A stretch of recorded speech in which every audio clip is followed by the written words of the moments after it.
Register కార్యాలయంపై ACB అధికారులు దాడులు నిర్వహించారు. ఏసీబీ దాడుల్లో ఈ నేపథ్యంలోనే షాపులు క్లోజ్ చేసి డాక్యుమెంట్స్ రైటర్స్ వెళ్లిపోయారు. దాదాపు 2 గంటలకు పైగా విస్తృత శోధనలు కొనసాగాయి. వనస్థలిపురం సబ్ రిజిస్టర్ కార్యాలయంపై వెళ్లి వెతుకుతున్న అవినీతి ఆరోపణలు, అక్రమ రిజిస్ట్రేషన్లపై ఏసీబీ అధికారులు కూపీలాగారు. ఫేక్ డాక్యుమెంట్స్ లో పెద్ద ఎత్తున అక్రమాలు, రిజిస్ట్రేషన్లు జరిగినట్లు సమాచారం.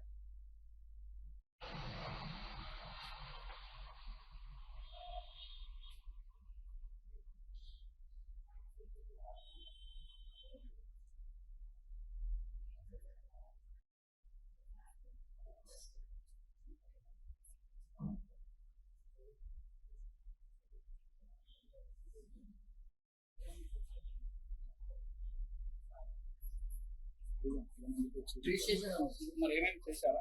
ఏసీబీ దాడులు జరుగుతాయని చేస్తాం. మీకు ఎప్పుడు చేస్తా అని చెప్పారు?